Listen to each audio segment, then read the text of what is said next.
Dear viewers, this game is a good testament that playing Volibear should always be fun, and no matter what Riot says, he's not broken. Riot's going to nerf him in patch 14.21, but is it really necessary? Maybe. But for now, let's talk about how this setup works. I'll be honest. It's weak early game, but that doesn't even matter in the current meta. Playing for the early game is pointless on Volibear. Why waste energy there when we can focus on the mid to late game? That's where Voli shines. Usually his power spike does come from level 3 ganks or insane early pressure, but in this specific game it's all about surviving until you can really start smacking people with that full build. And today I'll show you exactly how that works.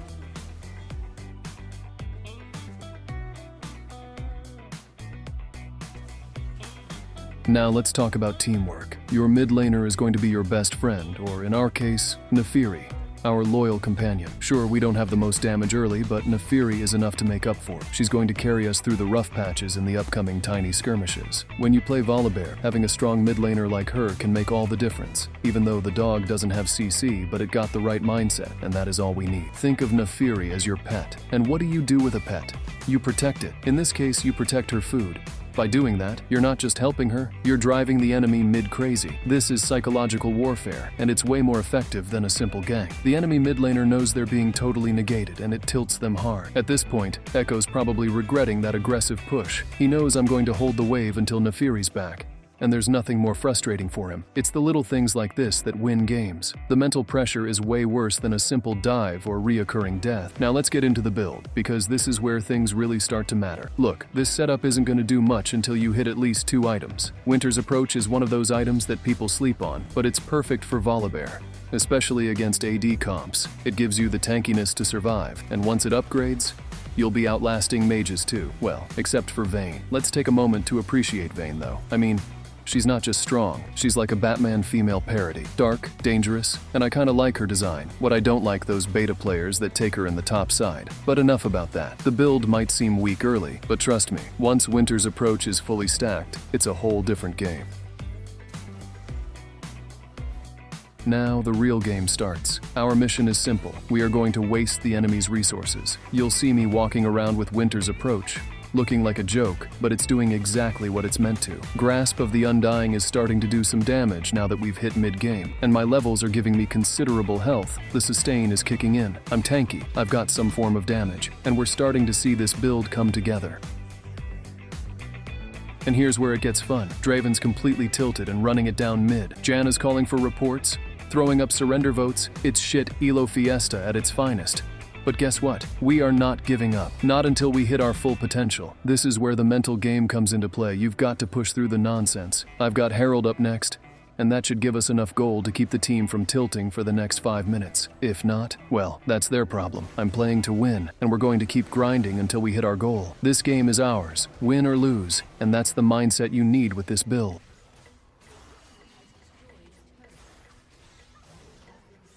After that awkward death in the mid lane, I decided to push bot for a bit. Our Draven's still being your typical either I carry or feed type of Draven, but I muted him, and now I'm focused on the other ADC. No matter how many times she kills me, I can't hate her. Watching my health bar disappear is oddly satisfying. But don't worry, Vayne. The smackdown is coming. It might take a while, but I'll get there. You've just got to be patient.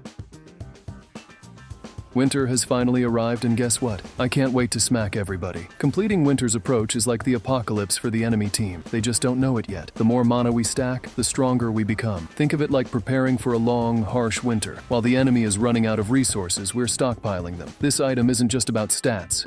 It's about sending a message. We're not going down without a fight. The more isolated I am, the harder it is for them to bring me down. It's like a one-man army against the world. By the end of the game, they'll be questioning every move they have made, wondering where it all went wrong. But we know. It's because Volibear is super strong in prolonged skirmishes and we were prepared for the mid-game. Now it is time to harvest that hard-earned patience that we have endured in the early game. Hopefully the team won't do a surrender betrayal vote to end this game.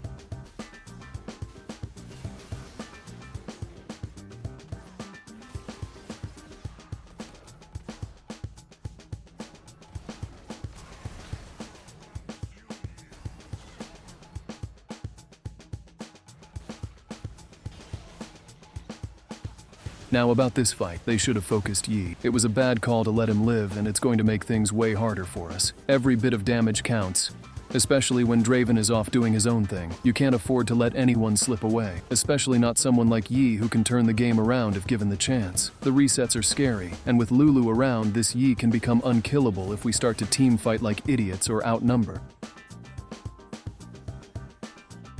Vayne's positioning is key here. You've got to play around her range and avoid taking too much damage. If you do this right, you'll create the illusion of being unkillable. This build is all about taking small hits and dodging the big ones. The more damage you avoid, the longer you can stay in the fight, and the more pressure you can apply. Vayne might be a threat, but if you position well, you can make her damage look like it is actually healing you.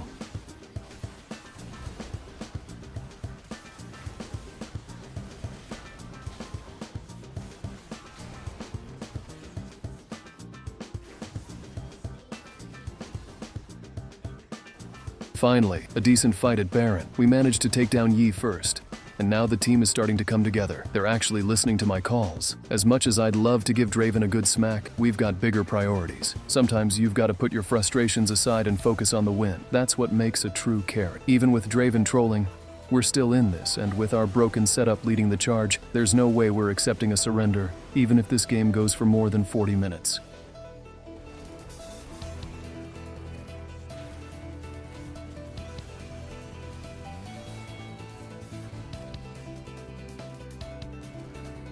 This build doesn't have the best pushing power, but if you play it smart, you can still make it work. Grabbing objectives is key. Swifties are a lifesaver here, along with Winter's approach, Frozen Heart, and Spirit Visage. Together, they make you feel unstoppable. Even if the enemy is throwing everything, they've got at you. You just got to endure. Also, taking Unending Despair might feel like a better choice, but I have noticed that taking less damage is more optimal than taking more damage than healing. You might die before the heal is proc sometimes. Now, what we just saw was pure disrespect. Backing in front of us like that in mid lane? Vayne, I won't let that slide. That little stunt just lost them huge tempo, and now we're going to punish them for it. Vayne and Lulu were holding their team together, but with that play, they've given us a massive opening. And Nefiri, she's no longer a pet. She's turned into a full-grown Cerberus, ready to tear through anyone in her way, except maybe Jax. I'll admit, Jax can be a bit of a problem, but that's what makes this game fun, knowing your limits and pushing past them. At this point, we're not just surviving, we're dominating. And with this build, the longer we stand,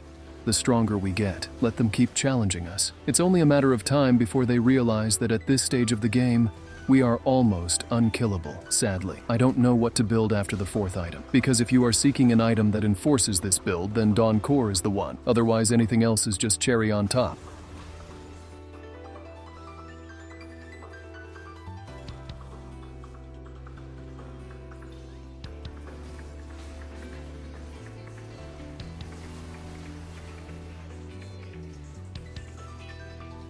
One trick I love: faking Baron. It's all about baiting the enemy into a bad fight. With our build, we can take the hits while our team deals the real damage from behind. If the enemy can't trust their positioning, they'll hesitate, and that's when we capitalize. It's all about forcing them into uncomfortable situations.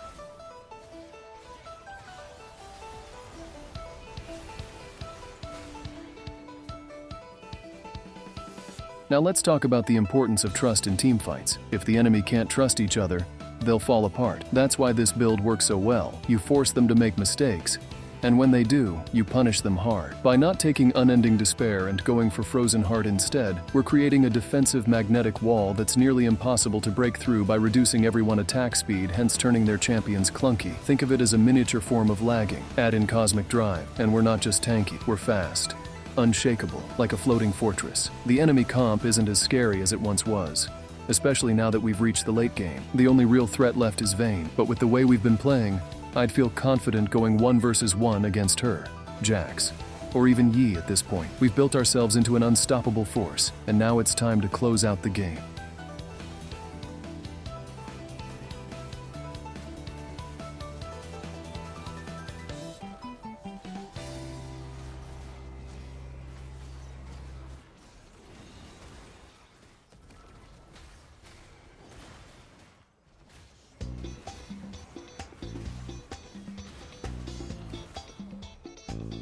And just like that, we're taking over. Late game, this build is a powerhouse. Engage with confidence, but always keep an eye on numbers. Whoever has the stronger mentality will come out on top. We just took down Yi, And with him out of the picture, the Drake is free. One last thing, I might have taken a weird secondary tree orientation, but I think if you have specific reason for a certain rune, it is always worth it to keep it. Cashback for extra money and approach velocity for stickiness in team fights.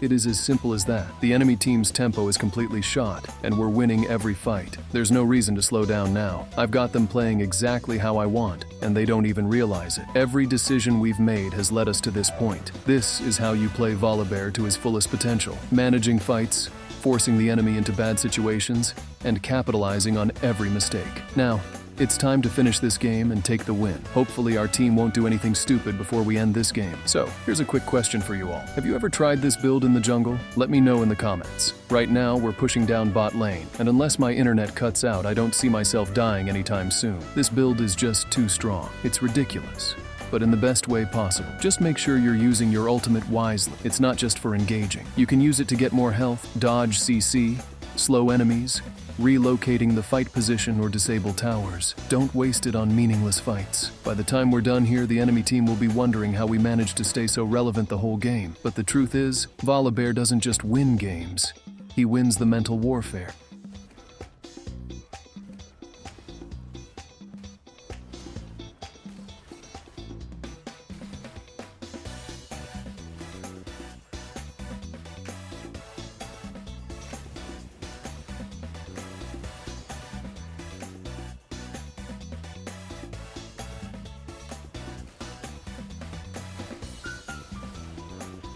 We pulled through despite Draven's trolling, and it all came down to playing the long game. Volibear might not have the flashiest plays or insane game mechanics and combos, but this build is all about outlasting your opponents, surviving the toughest fights, and bringing out the best of your innate champion characteristics by turning the tables in midst of the fight. Remember, it's not always about how hard you hit, it's about how long you can keep hitting. And with this build, Volibear becomes a juggernaut that just won't go down. So next time you're in the jungle, give this setup a try, and let me know how it goes. Thanks for watching, and as usual, don't forget to like and subscribe if you are new to the channel. Take care everyone, and peace.